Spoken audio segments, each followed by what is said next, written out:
अस्सलाम वालेकुम दोस्तों, क्या हाल है आप सबके। उम्मीद करता हूँ खैरियत से होंगे। तो आज जो है हमारे कोर्स का सेशन नंबर 4 होगा, जिसके अंदर हम लोग ये सीखेंगे कि पीपीसी और एसईओ में डिफरेंस क्या है और कौन सी चीज़ जो है वो ज़्यादा इफेक्टिव है हमारी एफिलिएट मार्केटिंग के इस मॉडल के अंदर। ठीक है, क्योंकि एफिलिएट मार्केटिंग के तो बहुत सारे मॉडल्स हैं, तो हम जिस मॉडल पे काम करेंगे और जिस चीज़ के लिए कोर्स है उसके अंदर कौन सी चीज़ ज़्यादा इफेक्टिव रोल अदा करेगी हमारे पास। और सेल्स जो ऐसी बात है जो ज़्यादा रोल अदा करेगी वही सेल्स भी आपको ज़्यादा जनरेट करके देगी। तो हम उसी सिलसिले में पूरी डिटेल से समझेंगे कि भाई दोनों में फ़र्क क्या है पहली बात, और हमें ज़्यादा सेल्स कौन जनरेट करके दे सकता है लॉन्ग टर्म के लिए। तो वीडियो को स्टार्ट करते हैं। वीडियो को गौर से सुनिएगा और उसको फिर समझ के अपने काम में इम्प्लीमेंट कीजिएगा। तो सबसे पहले एसईओ से स्टार्ट करते हैं हम लोग। एसईओ जो है वो आप सबको पता है कि सर्च इंजन ऑप्टिमाइजेशन है। किसी भी वेबसाइट को रैंक कराने के लिए, गूगल के अंदर इंडेक्सिंग कराने के लिए हम लोगों को नीड पड़ती है एसईओ की। अब एसईओ जो है वो कैसे होगी, क्या उसकी स्ट्रेटजीज होंगी, क्या चीज़ें होंगी। तो जैसा कि मैंने आपको वेबसाइट के अंदर दिखाया था कि आपने जो अपनी वेबसाइट डेवलप करनी है वो एसईओ फ्रेंडली डेवलप करनी है। क्यों? उसकी वजह यह है कि जब हम लोग अपनी वेबसाइट पर काम स्टार्ट करते हैं तो हमारे पास बहुत सारे स्टोर्स हो जाते हैं, 100, 200, 1000, 3000 स्टोर्स हो जाते हैं हमारे पास। तो अब हम हर स्टोर की एसईओ करेंगे। तो जब हम एसईओ करेंगे तो हमारा स्ट्रक्चर जो है वो इस एबल होना चाहिए कि हमारी किसी भी है ना पर्टिकुलर कोई भी रिक्वायरमेंट हो तो उसके ऊपर वो फिट आ जाए। अब लाइक मेरे पास 4 स्टोर है, मैं इस महीने 5 स्टोर्स पर काम करना चाह रहा हूँ। मैंने एक और स्टोर को अपने साथ पार्टनर बनाया। अब मैं चाह रहा हूँ इन 5 की एसईओ करूँ। तो मेरी वेबसाइट के अंदर इस चीज़ की इतनी इस तरह की क्या कह सकते हैं उसको फील्ड्स होनी चाहिए कि मैं पर्टिकुलरली उस स्टोर की एसईओ करूँ। एक होती है एसईओ। अब एसईओ के अंदर भी बहुत सारी कैटेगरीज हैं कि white hat SEO, black hat SEO. जो नॉर्मल जो लीगल एसईओ होती है वो व्हाइट हैट एसईओ होती है। ठीक है, उसके अंदर क्या होते हैं, उसके अंदर भी क्या क्लासिफिकेशंस होती हैं कि आपके pass on page SEO, of page SEO, फिर और दूसरी टर्म्स भी उसके अंदर आती हैं कि आपके पास बैकलिंक्स होते हैं, उसकी डोमेन की डीआर होती है, डोमेन अथॉरिटी होती है। तो ये सारे बहुत सारे फैक्टर्स हैं। एसईओ एक छोटी सी चीज़ नहीं है। एसईओ बहुत एक वास्ट फील्ड है। अगर आप उसके अंदर चले जाते हैं तो आपके अंदर बहुत सारी ब्रांचेस खुल जाती हैं, सब ट्रीज खुल जाती हैं। तो वो एक अलग चैप्टर है। हम बात कर रहे हैं कि अपने बिजनेस में इसको किस तरह से यूज करें। तो जैसा कि आपको वेबसाइट के अंदर मैंने दिखाया था कि मेटा टाइटल्स होने चाहिए, कीवर्ड्स, डिस्क्रिप्शन, ये सारी चीजें आपकी वेबसाइट स्ट्रक्चर के अंदर मौजूद होनी चाहिए। तो अब अगर हम इसको कंपेयर करें कि एसईओ एक लॉन्ग टर्म चीज है। अगर आज मैं एसईओ करना स्टार्ट करता हूं तो मुझे जो है वो रिजल्ट आएंगे आज से 2 से 3-4 महीने बाद। सही है, मैंने आज एसईओ स्टार्ट करी, अब मैं एसईओ कर रहा हूँ। रोजाना मैं एसईओ के ऊपर टाइम दे रहा हूँ, उसकी डोमेन अथॉरिटी पे काम कर रहा हूँ, डोमेन डीआर पे काम कर रहा हूँ, उसकी बैकलिंक्स रोजाना की बुनियाद पर मैं बैकलिंक्स जनरेट कर रहा हूँ उसके दूसरी साइट्स के ऊपर जाके।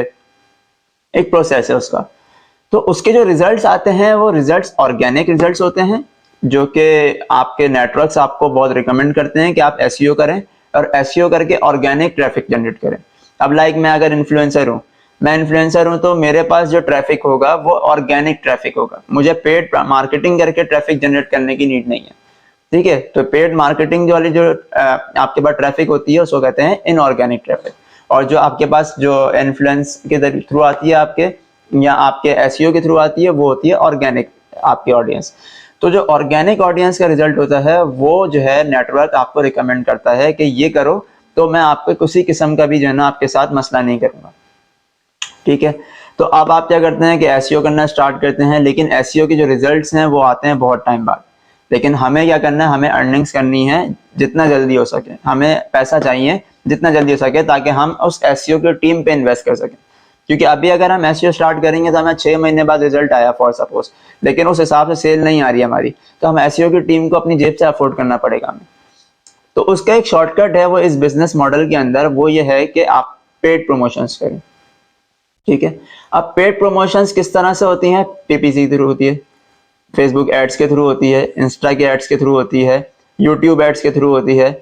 जितने भी डिजिटल मार्केटिंग के लिए डिजिटल प्लेटफॉर्म्स आपके पास मौजूद हैं, सोशल मीडिया प्लेटफॉर्म्स आपके पास मौजूद हैं, आप उसके ऊपर जो है ना वो अपनी पेड प्रमोशंस कर सकते हैं। लेकिन उसके अंदर हमें ये देखना होता है कि हमारे पास जो ऑडियंस है वो हमारे इस मॉडल के ऊपर फिट होती है या नहीं होती। अब लाइक कि मेरे पास फेसबुक के ऊपर 1000 फ्रेंड्स हैं, अगर फॉर सपोज मैंने पेड मार्केटिंग कर दी। अब मैंने टारगेटेड ऑडियंस रखी है यूएसए। अब क्या वो यूएसए की आवाम जिसको मैं टारगेट करना चाह रहा हूँ वो ये चीज़ अवेल कर पाएगी या नहीं? तो सोशल मीडिया प्लेटफॉर्म्स जब आपको मैं रिकमेंड करूंगा कि जब आप जो है कोई एज ए इन्फ्लुएंसर हो, या आपका कोई टिकटॉक के ऊपर कोई आपके बहुत ज़्यादा फॉलोअर्स हो, इंस्टा पे आपके पास बहुत ज़्यादा फॉलोअर्स हो, फेसबुक पे आपके बहुत सारे फ्रेंड्स हो, यूट्यूब पे आपके पास सब्सक्राइबर्स हो, तो देन आप अपने इस तरफ जा सकते हैं। स्टार्ट के लिए आपको क्या करना होगा, आप पीपीसी करेंगे लाइक गूगल एडवर्ड्स, जो हमारा मेन पार्ट है इस बिजनेस का। ठीक है, तो गूगल एडवर्ड्स के ऊपर आप क्या करेंगे, अपना जाके सिंपली एक अकाउंट क्रिएट करेंगे। अकाउंट क्रिएट करने के बाद वहां पे आपने क्या करना है, चूज करना है सेल्स को, क्योंकि गूगल एडवर्ड्स के अंदर बहुत सारी कैटेगरी की आपने लीड जनरेट करनी है, आपने सेल्स लेनी है, आपने सिर्फ इंफॉर्मेशन गैदर करनी है, क्या करना है आपने, तो आपने बताना है उसको कि मैंने सेल्स कलेक्ट करनी है। तो उस हिसाब से आप अपना अकाउंट की नेचर रखते हुए पीपीसी करेंगे। पीपीसी कैसे करेंगे वो एक अलग वीडियो में हम समझेंगे। अभी हम डिस्कस ये कर रहे हैं कि क्या एसईओ और पीपीसी में कोई फर्क है सेल्स के अंदर, और लॉन्ग टर्म हमें कौन सा ज्यादा फायदा दे सकता है, और उसके प्रोज एंड कॉन्स क्या है। तो एसईओ मैंने आपको बताया, एसईओ जो है वो एक लॉन्ग टर्म प्रोसेस है। आप करते रहें एसईओ, वो आपको रिजल्ट देना शुरू करेगा 6-8 महीने बाद, और फिर आपकी अर्निंग स्टार्ट होगी, लेकिन वो भी इतनी नहीं होगी जितना आप एक्सपेक्ट कर रहे हैं, क्योंकि एसईओ की टीम के ऊपर आपकी इन्वेस्टमेंट जारी है, लेकिन वो जो है आपको रिटर्न इतना नहीं दे रही। तो शॉर्टकट वे क्या है कि आपने क्या करना है, पीपीसी के ऊपर अमाउंट खर्च करनी है। आपकी इस बिजनेस मॉडल के अंदर इन्वेस्टमेंट क्या है, वेबसाइट इन्वेस्टमेंट है, आपकी वीपीएन आपका इन्वेस्टमेंट है, अदरवाइज और कोई इसके अंदर इन्वेस्टमेंट नहीं है। थर्ड इन्वेस्टमेंट आपकी कहां पर आती है, आपने अपने बिजनेस की प्रमोशन के लिए। ठीक है, जो आपकी वेबसाइट है उसको लोगों तक पहुंचाने के लिए जो आपकी इन्वेस्टमेंट लगेगी, सिर्फ ये इन्वेस्टमेंट आपकी लगेगी। अब ये इन्वेस्टमेंट लोगों का सवाल होता है कि कितनी मिनिमम इन्वेस्टमेंट हो सकती है, हम उससे काम कर सकते हैं अपना, हमें कितने पैसे चाहिए। तो उसका मैं बिल्कुल सिंपल सा जवाब ये देता हूं कि जितना आपने हासिल करना है। अब आपने हासिल करना है कि यार मेरी मंथली जो है ना वो अर्निंग हो जाए 25-30 हज़ार रुपये आ जाए मेरे एक अलग से, जॉब मेरी चल रही है अल्लाह का शुक्र है, और बस मैं चाह रहा हूँ 25-30 हज़ार रुपये मेरे अलग से जो है ना वो मुझे आना शुरू हो जाए। तो आप उसके लिए मैं आपको बोलूँगा कि आप खर्च करें कितना, तकरीबन 1 लाख रुपए लगा दें।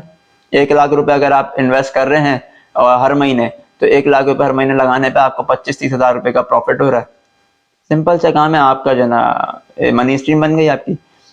अब लोगों का सवाल होता है कि हमारे पास 1 लाख रुपए तो नहीं है स्टार्टिंग में, 1 लाख रुपए, क्योंकि अब मैंने ऐसा आपको बताया कि इस मॉडल के अंदर 90 डेज का पेरोल होता है।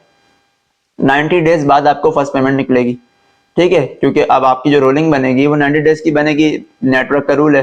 तो जब आप 90 डेज का मतलब है कि 3 से 4 महीने तक, फर्स्ट मंथ उसके बाद 90 डेज, तो 4 महीने तक आपने अपनी जेब से इन्वेस्ट करना है। तो अगर आप ये समझें कि इस बिजनेस मॉडल के अंदर आप 4 लाख रुपए रखते हैं अपनी जेब में और बोलते हैं कि 4 महीने तक मैं 1-1 लाख रुपए इन्वेस्ट करूंगा, तो 5वें महीने से तो जो रोलिंग होगी, तो 5वें महीने से तो आपकी पहली पेमेंट की आपको विड्रॉवल हो जाएगा, तो आप वही रिटर्न इन्वेस्ट कर देंगे। तो आपको 25 से 30 हज़ार रुपए की जो आपकी मनी स्ट्रीम बन रही है वो आपकी एक साइकिल बन जाएगी। अब लोग बोलते हैं कि यार 1 लाख रुपए तो है नहीं मेरे पास और 4 लाख 4 महीने लगाना है मैंने, तो आप मिनिमम 5,000 से स्टार्ट करें। आप अपने बिजनेस को 5,000 से स्टार्ट करें, पीपीसी रन करें, 5 से 10 बना लें, 5 से 8 बना लें, 5 वापस रिटर्न कर दें, 3 अपने पास रख लें। लेकिन अगर ग्रो करना है तो 8 पूरे रिटर्न कर दें, आप पूरे इन्वेस्ट कर दें वापस से, फिर 8 के 15 बना लें, 15 फिर रिटर्न इन्वेस्ट कर दें आप। तो इस तरह करते करते जब आप अपने बिजनेस के अंदर स्टेबल हो जाते हैं, एक सर्टेन अमाउंट पे आप पहुंच जाते हैं कि हाँ यार अब मैं जो है वो अपनी जेब से नहीं लगाऊंगा, अब जो आ रहा है मैं उसी को लगाऊंगा, देन फिर आपकी ग्रोथ की है ना वो स्टेयर्स स्टार्ट हो जाती हैं। आप एक एक करके फिर सीढ़ी चढ़ते रहते हैं और अपने आप को आगे प्रमोट करते रहते हैं। तो इसमें यही है कि इन्वेस्टमेंट जो है ना वो आपकी लगती है पीपीसी के ऊपर। अगर आप चाहते हैं कि मैं इन्वेस्टमेंट ना करूं तो देन आपको एसईओ आनी चाहिए। एसईओ अगर आपको आती है तो फिर आप 4-5 महीने लगाएं उस साइट के ऊपर और एसईओ करें, उसकी डोमेन अथॉरिटी बढ़ाएं, डोमेन डीआर बढ़ाएं, बैकलिंक्स के थ्रू उसको रैंक करें, अपनी साइट को प्रमोट करें। या तो फिर एल्स आपके पास कोई इन्फ्लुएंसिंग आपके पास स्किल होनी चाहिए जिससे लोग आपके इन्फ्लुएंस हो, तो आपको फ्री ऑफ कॉस्ट जो है ना मार्केटिंग के कोई पैसे लगाना ना पड़े। तो इन्वेस्टमेंट तो देखें, अगर आप ये बात कर रहे हैं कि मुझे बिजनेस करना और इन्वेस्टमेंट नहीं है मेरे पास, तो ये तो पॉसिबल ही नहीं, क्योंकि बिजनेस के लिए आपको एक अमाउंट चाहिए होती है। कोई भी बिजनेस हो, फ्री ऑफ कॉस्ट कोई बिजनेस नहीं होता। ठीक है, अगर कोई आपसे बोलता है कि 0% रुपए लगाने के बाद आपको इन बिजनेस करना है, तो ऐसा कोई बिजनेस दुनिया में मौजूद ही नहीं है। इवन अगर आप ड्रॉप शिपिंग की बात करते हैं, लोग के ड्रॉप शिपिंग में तो मुझे कोई बिजनेस वो 0 लगाने नहीं पड़ता है, झूठ बोलते हैं। ड्रॉप शिपिंग में आपको वेबसाइट की कॉस्ट देनी पड़ती है, ड्रॉप शिपिंग में आपको मार्केटिंग कॉस्ट देनी पड़ती है, ड्रॉप शिपिंग में आपको होस्टिंग की कॉस्ट देनी पड़ती है, क्योंकि जो भी मार्केटिंग करेंगे आप, उसकी पोस्टिंग वगैरह आप बनाएंगे, जो भी आपने मार्केटिंग करनी है उसमें आपको कॉस्ट देनी ही है। तो कोई ऐसा बिजनेस दुनिया में नहीं है जिसमें आप इन्वेस्ट ना करें, इन्वेस्टमेंट हर किसी में लगती है। इस मॉडल के अंदर अच्छी बात यह है कि आपकी इन्वेस्टमेंट बहुत कम लगती है। आपकी इन्वेस्टमेंट उधर लगती है जहां लगनी चाहिए, आपने किसी को पैसे नहीं देने, थर्ड पार्टी को, लाइक जैसे ये बहुत सारे प्लेटफॉर्म आज से पहले खुले हैं, इंडिया, पाकिस्तान, वर्ल्ड में खुलते हैं, कि वर्ल्ड में यही चलता है कि भाई आप इतने एड्स देख लो, ये सब्सक्रिप्शन ले लो और बिजनेस करो। तो यहाँ पे आपने किसी किस्म की सब्सक्रिप्शंस में पैसे नहीं देने, यहाँ पे 110% आपका अपना मॉडल है। आप जितना चाहें इन्वेस्ट करें, जितना चाहे ना करें, जितना करेंगे उतना अच्छा रिटर्न है, जितना कम करेंगे उतना देर से रिटर्न है। तो हम बात ये हो रही थी कि हम पीपीसी करें या एसईओ करें। देखिए, मैं 2 साल से एसईओ भी कर रहा हूँ और मैं पीपीसी भी कर रहा हूँ। मैंने पीपीसी स्टार्ट करी थी 5,000 रुपए से, और 8 महीने तक मैंने अपने जेब में 1 रुपया नहीं रखा था। 5,000 से मैंने बनाया 8,000, 8,000 वापस री इन्वेस्ट, 8,000 से 15,000 री इन्वेस्ट, 15,000 से 25,000 री इन्वेस्ट, 25,000 से 40,000 री इन्वेस्ट करते करते जब 8 महीने तक मैं एक अमाउंट पर पहुंच गया कि हाँ, अब मैं 50,000 रुपए जो है ना वो लगा सकता हूँ मंथली, अपनी जेब से भी नहीं देने पड़ रहे मुझे, और मैं कुछ 10-15,000 रुपए अपनी जेब में भी रख सकता हूँ। देन आई डिसाइड कि हाँ, अब मैं अपनी जेब में रखना शुरू करूंगा। तो यही चीज आपकी भी अपनी प्रैक्टिस होनी चाहिए कि आप एक बिजनेस को स्टार्ट करने के लिए 6-8 महीने दें, उसको टाइम दें, उसके ऊपर अपना टाइम लगाएं, उसके ऊपर अपने थोड़ी सी स्मॉल अमाउंट लगाएं। देन आप अपनी 110% एफर्ट से उसको इतना एबल कर दें कि देन फिर आप सोच सकें कि यार अब मैं जो है ना वो अपनी जेब में पैसे रख सकता हूँ। तो समझे कि एक 6-8 महीने आप अपने आप की डेवलपमेंट में लगा दें, ठीक है। जब आपको साल हो जाएगा ना इस बिजनेस में, तो आप बोलेंगे बस अब ये इस समंदर में मुझे छोड़ दो, मुझे तैरना आ गया। अभी आपको तैरना नहीं आया, अभी आप तैरना सीखेंगे। 6-8 महीने लगेंगे आपको, अप एंड डाउन आएंगे। कुछ महीने ऐसे भी होंगे कि आप 5,000 रुपए लगाएंगे लेकिन बनेगा 3,000, या मे भी पॉसिबल है कि आप शुरू में उसको ब्रेक इवन में ना करें और लॉस में जा रहे हो। तो उससे घबराना नहीं है आपने। क्यों? उसकी वजह यह है कि कंसिस्टेंसी आपने देनी है अपने बिजनेस में। जब तक आप कंसिस्टेंट नहीं होंगे, लगाते रहेंगे। मैंने अपनी 5,000 की जो मैंने आपकी बात करी, पहले महीने जब मैंने 5,000 रुपए लगाए थे और मैंने उससे $2 बनाया था बस। 5,000 लगाने के बाद मुझे सिर्फ बने थे $2, कुछ भी नहीं होते $2। $2 कितना था उस वक्त? 500 रुपए, सॉरी 500 रुपए भी नहीं, 170 था, 170 130 कुछ इस तरह के था, तो 250 रुपए कुछ इस तरह से बने थे। 5,000 मेरे जाया हो गए थे। फिर मैंने उससे सीखा, फिर मैंने दोबारा 5,000 रुपए लगाए, फिर उससे मैंने बनाया, फिर उससे बाद री इन्वेस्ट करता गया। देन आज मैं उस पे हूँ कि मैं बोल सकता हूँ कि हाँ, मुझे अपनी जेब से लगाने नहीं पड़ते पैसे। जो मेरा रोलिंग चल रही है, उसी रोलिंग में से जो इन्वेस्टमेंट थी वो वापस रोल, और जो एक्स्ट्रा अमाउंट प्रॉफिट है वो मेरी जेब में। तो सेम यही आपने करना है, एसईओ साथ में करते रहें। जितना आप एसईओ पर टाइम देंगे उतना आपके लिए ज्यादा अच्छा है। आप पीपीसी करें, पीपीसी के साथ साथ आप एसईओ करें। एसईओ को 2 बंदे लगा दें, या खुद आपको आती है तो वेल एंड गुड। उसको बोल दें कि भाई ये एसईओ तुमने करनी है, तुम मेरे एज अ बिजनेस पार्टनर बन जाओ। यहाँ तो ये जब रिटर्न आना शुरू होगा तो परसेंटेज डिसाइड कर लें कि ये इतनी परसेंटेज के ऊपर हम आपस में बांट लेंगे पैसे। तो आप एसईओ करते हैं ना साथ में। एसईओ से ये होता है फायदा कि जब नेटवर्क आपको बैंड नहीं करता, नेटवर्क कहता है कि आप मुझे ऑर्गेनिक ट्रैफिक ला के दो, ठीक है। तो जब आप ऑर्गेनिक ट्रैफिक लाते हैं तो नेटवर्क बोलता है यार ये बंदा बड़ा मेहनती है और ऑर्गेनिक ट्रैफिक लेकर आता है, पेड प्रमोशन नहीं करता। पीपीसी से क्या होता है? पीपीसी चलाने से गूगल जो होता है वो आपकी साइट को ऊपर लेकर आता है। आप जितने गूगल को पैसे देते हैं, गूगल आपकी साइट उतना ऊपर लेकर आता है। अब होता यह है कि भाई एक एसईओ करने वाला फर्स्ट पेज पे रैंक कर रहा है 6ठे नंबर पे, आपकी वेबसाइट है कोई हजारों में पेज पे। अब आपने गूगल को पैसे दिए, बोला कि भाई एक क्लिक के ऊपर मुझे लगा दो 100 रुपए, ठीक है। अब गूगल क्या करेगा कि उसने वो, इसको तो पैसा मिल रहा है, उसने क्या किया, आपको 1000वें पेज से उठा के पहले पेज के ऊपर रख दिया 3रे नंबर पे। अब जो ऑर्गेनिक ट्रैफिक लाने वाला एसईओ वाला बंदा है, वो मेहनत कर रहा है, कीवर्ड्स पे काम कर रहा है, सर्चिंग कर रहा है, और उसकी डीआर भी बढ़ा रहा है, बैकलिंक्स भी बढ़ा रहा है, और डोमेन अथॉरिटी भी बढ़ा रहा है उसकी। अब वो 6ठे पे था। अब 5वें नंबर पे देखें नॉर्मली एक इंसान की साइको क्या है, वो पहले पेज के ऊपर 1 2 3 4 5 से नीचे नहीं जाता, वो स्क्रॉल ही नहीं करता। बहुत रेयर होते हैं जो 10 तक भी चले जाते हैं, लेकिन पहले पेज के बाद दूसरे पेज पे तो कुछ जाता ही नहीं है। अब एसईओ की साइट आपकी जन आ रही है 8वें नंबर पे, 6ठे नंबर पे, बंदे को पहले वाले पे ही डाटा मिल गया, उसको डिजायर उसका कूपन मिल गया, तो वो छठे पे तो जाएगा ही नहीं ना। तो नेटवर्क ये बोलता है कि आप किसी के ऊपर से आ रहे हो एकदम से ना, कि वो मेहनत कर रहा है और आप पैसे देकर आ रहे हो ऊपर, तो हम आपको भी देंगे, आपको गलत काम नहीं कर रहे हो, लेकिन एक लिमिटेड अमाउंट में करो। लाइक अगर आप चला रहे हो कि 15,000 रुपए की बीबीसी चला रहे हो, तो 15,000 रुपए की बीबीसी चलाने के ऊपर आपने बना लिया $100 बना लिया आपने। अब $100 आपने बना लिया ना, अब आप चाह रहे हो कि 1 लाख की बीबीसी स्टार्टिंग में चला दूं मैं, तो नेटवर्क क्या करता है, वो आपको पकड़ के बैंड मार देगा, वो बोलेगा चलो भाई साइड पे। तो आराम आराम से, ये नहीं कि आपको बिजनेस मॉडल मिल गया है तो अब आप जो है ना पहले ही दिन जो है ना आप समझे मैं अंबानी बन जाऊंगा या मैं मलिक रियाज बन जाऊंगा, तो ऐसा नहीं है। आप आराम आराम से इसको ग्रो करें, अपने आप को इस थोड़ा अपने मॉडल को ना सिक्योर बनाएं, ठीक है।